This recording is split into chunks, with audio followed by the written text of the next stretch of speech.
approximately 8 out of 10 children across all ages are performing well in literacy. But to speak plainly, these literacy results show us that we need to be doing more, we need to be redoubling our efforts to ensure that no child is left behind. The Scottish Government introduced the literacy survey, so we will most certainly act on the findings of this result. You know, the results aren't as good as they could be, but the survey was taken over a year ago, and since last May we have introduced a very ambitious programme. For example, the Scottish Attainment Challenge, backed up by £100 million, targeted at the children from the most disadvantaged backgrounds.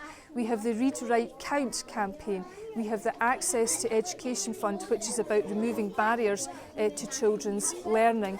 We have other initiatives that are focused on primary ones, identifying early literacy difficulties. So all of our programme of ambition very much has literacy at the very heart of it.